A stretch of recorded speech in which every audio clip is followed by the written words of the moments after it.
경제발전소 박연미입니다에서는 여러분의 소중한 의견을 받고 있습니다. 짧은 문자 50원, 긴 문자, 사진 문자 100원, 샵 0951 또는 TBS 앱을 통해 받습니다.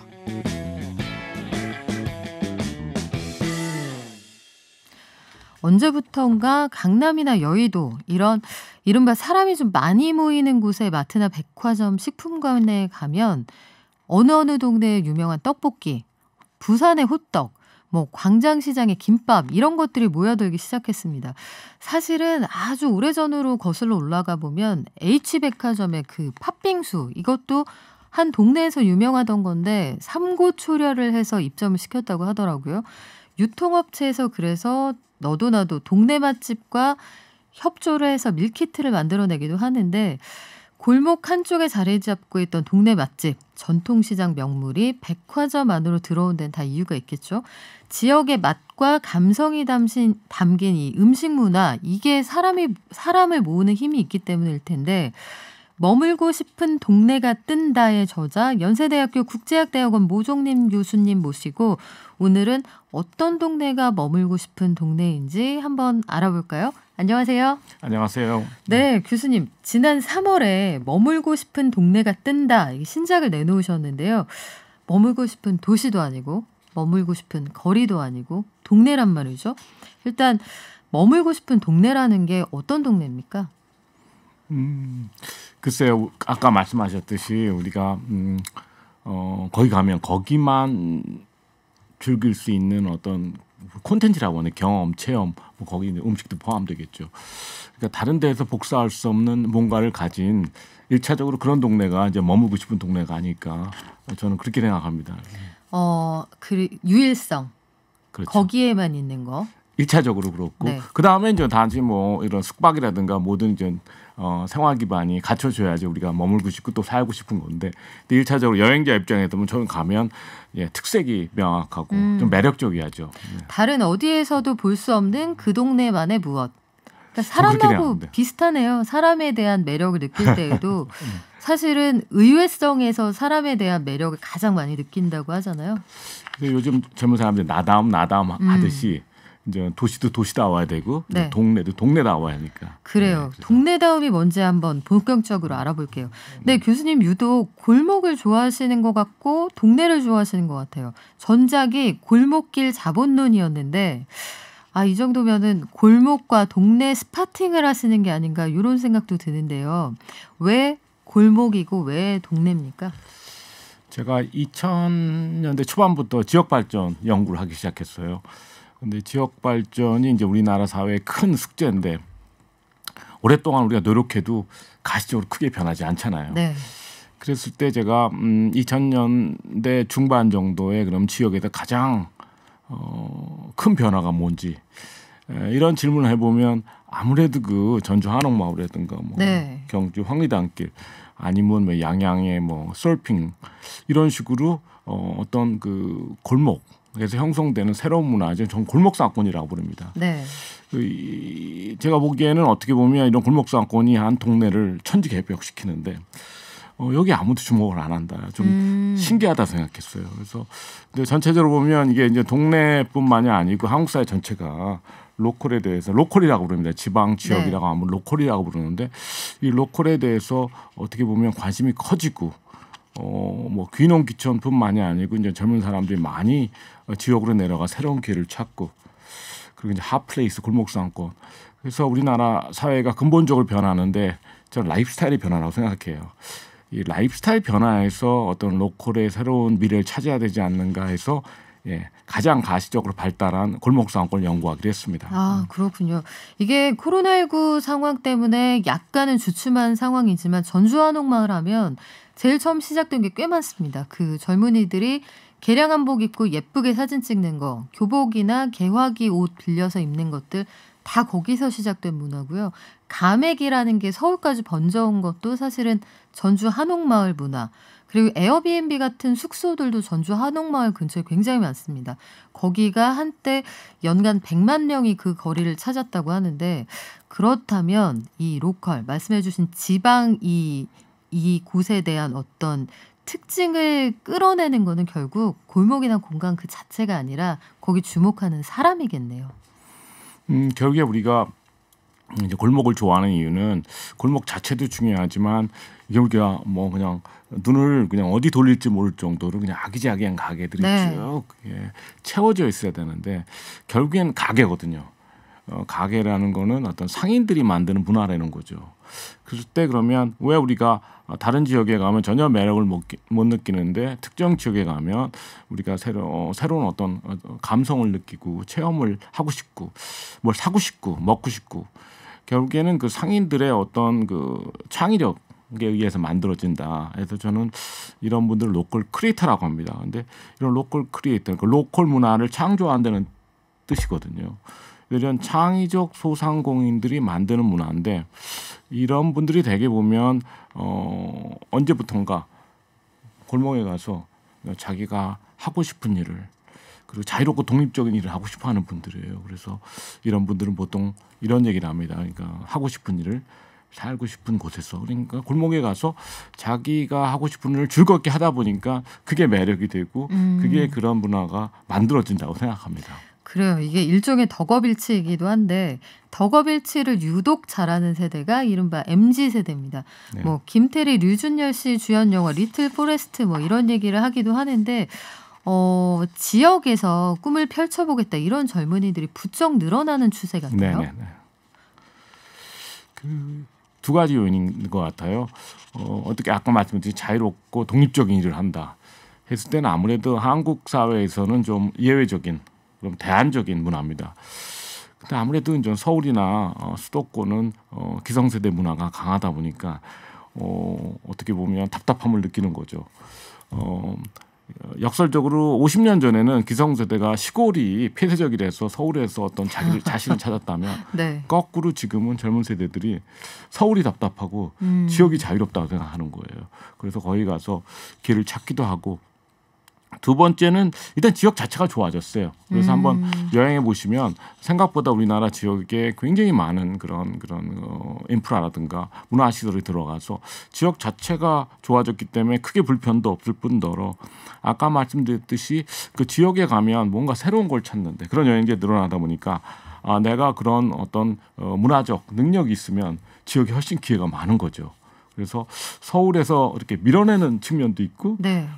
지역에서 이렇게 끄는 이런 두 가지 요인이 있다고 생각합니다. 그러네요. 인력과 청력이 동시에 작용을 하는 건데 네네, 만약에 맞습니다. 내가 뭐 난 대기업 갈 거야, 유명한 회사 갈 거야 이런 게 아니라 난 창업해서 내가 잘하는 걸로 성공할 거야 한다라면 가게가 많지 않고 가게가 많지 않다기보다 내가 접근할 수 있는 가게가 많지 않고 임대료가 비싼 서울보다는 지역에서 한번 찾아볼 수 있는 기회가 훨씬 많다고 느낄 수도 있을 텐데 이 지역을 창조하는 로컬 크리에이터 아까 말씀하셨어요.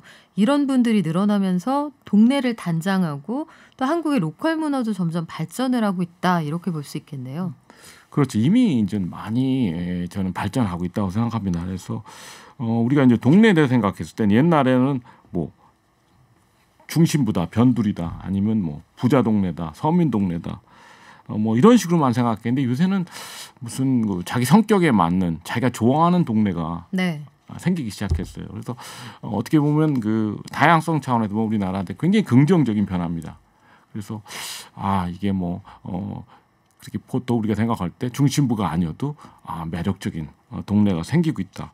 근데 여기서 그치는 게 아니고요. 이런 동네가 새로운 어떤 그런 그 비즈니스라든가 젊은 사람들이 좋아하는 다양한 새로운 브랜드를 개척합니다. 대표적인 홍대나 성수동 가면 네. 이게 단순히 뭐 소상공인이라고 말할 수 없을 정도로 이제 어떻게 보면 우리나라를 대표하는 기업도 배출하고 이런 식으로 어떤 도시 산업 생태계로 발전하고 있거든요. 그러니까 우리가 이걸 단순히 소비 공간이 아니라 그 우리의 미래 경제에 중요하다 문화 창조 산업이 어떻게 배양되는 우리에게는 굉장히 중요한 자원이 될 수 있다. 그러니까 동네가 우리가 그냥 사는 곳이 아니고 우리 미래에 필요한 어떤 유망한 기업을 배출하는 생산지 기능도 한다. 이런 생각까지 해봤습니다. 이게 사실 국가에서 되게 많이 하는 사업 중에 하나가 창업 테스트베드 혹은 네네. 인큐베이터 이런 건데 그걸 굳이 어떤 사무실에 따로 만들 게 아니라 동네를 살리면 거기에서 아이디어와 창업이 가능할 수 있겠네요. 이제 힙타운 공식이라고 하는데요. 네. 그러니까 뭐 거기에 세 그룹이 들어가야 됩니다. 그러니까 창의적인 소상공인, 예술가 그리고 스타트업. 창의, 예술가, 스타트업. 네. 네. 창의, 예술가 일단 두 개. 홍대로 치자면 창의하고 예술관이 있네요. 네. 그 스타트업 뭐 이렇게 그러니까 이게 우리가 그러다 보니까 그런 그 다이나믹이랄까요? 그런 세 그룹이 합쳐서 만든 문화가 어떻게 보면 젊은이들이 좋아하는 골목 상권 힙타운이라고 하는데 그게 이제 문화 자원이 돼서 아주 뭐 스타일 난다라든가 뭐 젠틀몬스터라든가 네. 이런 기업들을 계속 배출시키는 거죠. 그래요. 젠몬 젊은이들은 젠몬이라고 부르는데요. 젠틀몬스터 같은 그런 브랜드의 경우에는 홍대에서 가기 시작해서 확 네. 퍼져나가서 대규모 브랜드로 성장을 하기도 했죠. 네. 근데 지금 저희가 서울을 중심으로 말씀을 드리고 있는데 네. 지방은 상황이 어떤가요? 아까 말씀하셨듯이 그 1세대 골목 상권을 보면 서울에서는 네 군데입니다. 그래서 홍대, 뭐 삼청동, 가로수길, 이태원인데 동시에 지역에서는 한옥마을이 뜬 거죠. 전주 한옥마을인데 뭐 연간 1,000만 명이 갈 정도로 어떤 한옥마을 붐을 일으켰는데요.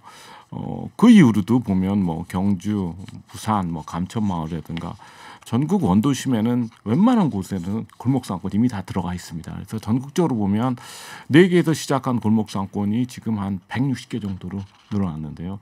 어떻게 보면 저는 지역 발전의 원동력이라 생각하고 꼭 골목이 아니더라도 이렇게 창의적인 소상공인들이 양양의 서핑 산업이라든가 네. 제주의 뭐 화장품, 녹차 산업도 개척하고 있어서 우리가 이렇게 대기업 중심의 지역 발전보다는 이제는 이렇게 창의적인 새로운 분야를 개척하는 로컬 크리에이터에 주목해야 된다고 생각합니다. 그래요. 양양 지금 생각을 해보면요. 양양이 저도 이제 저희 아주 가까운 후배가 대기업에 다니다가 그 네. 즉석밥 회사 다니다 그만두고 세계 일주를 한번 하고 와서 내 길은 양양의 서핑이다 해서 처음에 거기 가서 서핑 전문점을 차린다고 했을 때 네. 저희들이 굉장히 혼을 냈거든요. 그런데 그 친구 아주 행복하게 부자 돼서 잘 살고 있습니다. 그래서 로컬이라는 곳에서 미래를 찾는 사람들에게 선구안이 나름대로 있지 않을까 이런 생각도 드는데 평소에 강연에서 늘 그 주목하시는 부분이 있어요. 작은 도시도 네 종류의 매력적인 가게만 있으면 반드시 머물고 싶은 동네를 만들 수 있어요 하시는데 네 종류의 매력적인 가게 뭐가 있을까요? 골목상권 역사를 보면 이제 카페가 중요하잖아요. 이제 카페가 이제 커피 전문점으로 진화하고 있는데 그리고 이제 빵집, 뭐 베이커리라고 하는데 그리고 이제 문화적으로 독립서점이 굉장히 중요합니다. 그리고 2박 3일 머물기 위해서는 아무래도 숙박 시설이 필요한데 골목에는 주로 이제 게스트하우스들이 많이 들어가서 네. 거기서 뭐 주말을 보내고 이제 북스테이라고 하면 책도 읽고 이런 사람들이 늘어납니다. 그래서 2박 3일을 가능하게 하는 필수 업종이 4가지입니다. 독립서점, 베이커리, 그리고 커피 전문점, 게스트하우스 이렇게 4가지 4가게만 있으면 작은 동네도 네. 저는 시작할 수 있다고 생각합니다. 그러고 보니까 이 4개를 모두 충족하는 데가 전주네요. 그런 생각이 드는데 빵집 최근 들어서 교회 빵집이 붐이다 이런 얘기도 들었는데 그 골목 가고 싶은 골목에는 그러고 보니까 다 유명한 빵집이 있네요. 저도 처음에 의아했는데 아무래도 그 골목에서 어떻게 보면 주민 대상으로 사업하는 사람들인데 이게 아무래도 신선 제품이잖아요. 그러니까 어떻게 보면 전 세계적으로 그 빵집이 동네 문화의 어떤 상징이자 중심지가 돼서 아시다시피 좀 파리 같은 데 가면 동네마다 자기 빵집이 맛있다고 서로 논쟁하는 거 보면 우리가 이제 문화에 대해서 너무 어렵게 생각하지 않은 거죠. 그래서 우리 동네 문화를 우리 전통 문화 아니면 문화 예술로만 생각하는데 어떻게 보면 단순하게 빵집도 어떤 삶의 질이라든가 어떤 자부심이 굉장히 중요해진 겁니다. 그래서 우리나라도 그렇게 된 거죠. 어디 가든지 그 동네가 자랑하는 빵집이 들어가 있습니다. 그러네요. 생각해 보니까 빵집뿐만 아니라 각 지역에 우리나라는 제조업이 발전돼 있으니까 각 지역의 공장을 관광 상품화 해보는 것도 나쁘지 않을 것 같아요. 예컨대 보면 저는 미국에 있을 때 필라델피아에 있었는데요. 네네. 거기에 허쉬 초콜릿 공장이 있잖아요. 네네. 그래서 내가 먹고 싶은 공장을 초콜릿 차 같은 거 타고 다니면서 어떻게 만들어지는지 보고 거기 원하는 토핑 얹어서 그거 가지고 나오고 아니면 크레파스 회사에 가봐서 내가 원하는 색깔을 만들고 이런 것도 하나의 경험이 될 수 있잖아요. 지방에 있는 공장들을 활용해 보면 좋지 않을까 이런 생각도 드는데 이번에는 독립서점 한번 여쭤볼게요. 독립서점이라는 게 일단 그냥 서점하고 좀 다른 겁니까? 그러니까 저같이 이제 동네 여행을 하는 사람 입장에서 보면은 동네를 가면 처음으로 방문하는 곳이 독립서점이에요. 어떻게 보면 동네 여행의 출발지이자 플랫폼이 되는데 거기 가면 일단 동네 지도가 있고요. 동네 그 행사 어떤 안내 서적이 있고 그리고 동네 관련 서적들도 모아놔요. 그래서 이제 동네를 이해하기 위해서는 서점에 가는 게 굉장히 중요하고요. 그리고 이제 아무래도 수익성 차원에서 그 독립서점들이 동네 다양한 문화 행사를 합니다. 그래서 북토크도 하고 글쓰기 강좌도 하고 전시도 하고 축제도 하고 어떻게 보면 우리가 이제 골목상권 문화지구로 생각한다면 독립서점이 없으면 문화지구라고 하기 어려울 정도로 어떤 그 지역 문화에 굉장히 아주 중요한 역할을 하고 있습니다. 아, 그렇군요. 독립서점이라는 게 사실은 최근 들어서 오프라인의 대형 서점, 그 대형 유통점들이 많이 문을 닫고 있는 상황이라 이거 좀 안 와닿는다 하시는 분들 계실지 모르겠습니다만 서울을 기준으로 말씀을 드리면 이 마포구하고 강남 일대 개인이 운영하는 작은 서점이 꽤 많습니다. 여기에서 책을 같이 읽고 스터디를 하고 이야기를 나누는 그런 모임도 있고요. 약간의 음주를 하면서 책을 같이 그렇죠. 읽는 그런 네. 모임도 아주 많이 형성이 돼 있어서 각 분야의 전문 지식을 가진 사람들이 여기서 의견을 나누고 이런 모임도 많이 하거든요. 그 앞서 양양 말씀 잠깐 드렸는데 양양이라는 동네가 이른바 이렇게 뜰 거다 이거 생각도 못했습니다. 이게 누가 자 이제부터 5월 18일부터 양양은 서핑 도시일세 이렇게 정한 건 아니잖아요. 이 도시는 어떻게 형성이 된 건가요? 그 뭐 우연인데 해외 경험을 이제 많이 하고 그런 사람들이 늘어났잖아요. 90년대 이후로. 그래서 이제 호주에서 살던 사람들이 한국에 와서 호주에서 하던 서핑을 한번 하고 싶다. 그래서 우연하게 그런 어떤 파도가 좋은 파도가 높고 이런 지역을 찾다가 2008년 정도에 양양을 개발했다고 합니다. 근데 이게 금방 급속하게 확산돼서 2013년 정도 되면 양양군이 서핑 산업을 지역의 대표 산업이라고 홍보할 정도로 어떻게 보면 그 규모가 굉장히 큰 산업이 됐습니다. 그래서 양양이 그 전국 그 서핑 인구의 어떤 50%가 찾는 서핑의 메카가 된 거죠.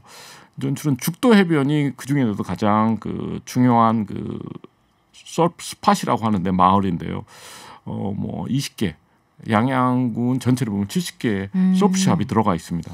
그래서 아주 예상 못했지만 서핑이 양양을 대표하는 산업이 된 거죠. 네.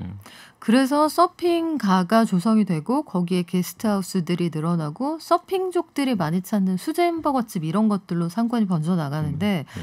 뭐 서핑한다고 우리가 항상 해외에 갈 수는 없는 거잖아요. 거기에서 했던 경험을 국내에서 다시 최적화할 수 있는 걸 찾아내는 어찌 보면 굉장히 합리적인 경험의 소비인데 오늘 말씀 나눠보니까 우리 동네의 변신은 어떨까 기대가 되기도 합니다. 마지막으로 로컬 생태계 조성을 위해서 필요한 조건이 있다면 어떤 게 있을지 좀 설명 부탁드릴까요? 그 코로나 이후로 우리가 생활 반경이 좁혀지면서 골목에도 시간을 많이 보내잖아요. 네. 그러다 보니까 그 골목이 얼마나 우리나라가 좋고 잘 발달됐는지를 새롭게 깨달은 것 같아요. 말씀드렸듯이 그 우리가 지금 외식 같은 거 하려면 뭐 어떤 중심부나 여행지로 안 가고 우리 동네에다 대충 다 해결합니다. 그런데 이 동네가 좀 더 우리 경제에 중요한 역할을 하려면 말씀드렸듯이 어떤 동네만의 콘텐츠, 브랜드가 계속 나와야 되는 거잖아요. 이랬을 때 좀 정부가 동네를 단순히 그냥 거주지 뭐 아파트 투자하는 장소가 아니고 우리 동네 경제를 잘 살려서 어떻게 보면 젊은이들이 어떤 원하는 그 자유롭고 독립적인 일을 만드는 그런 저는 산업 생태계라고 좀 무겁게 표현하는데 이렇게 좀 신성장 동력으로 우리가 좀 활용했으면 한다는 게 제 생각이고요. 그렇게 보면 우리가 그 동네 자원을 잘 활용 못하고 있어요. 왜냐하면 동네 문화 자원이 굉장히 많은데 예를 들면 뭐 국립공원 입구마을, 뭐 도봉동 이런 데가 그런 엄청난 그런 문화자원 사람도 많은데 그쪽 주변 상권이 잘 개발이 안 되고 있다.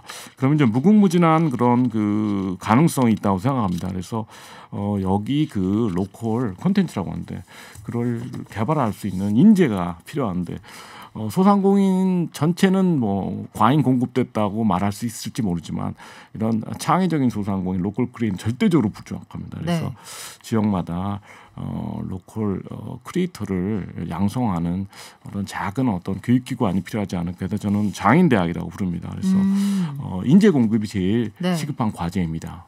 그 동네의 특성을 가장 잘 살려줄 수 있는 코디네이터가 필요하다는 말씀 굉장히 인상적인데요. 앞으로도 어떤 방향이 좋을지 함께 고민해 보겠습니다. 지금까지 연세대학교 국제학대학원 모종린 교수님과 함께했습니다. 고맙습니다. 감사합니다.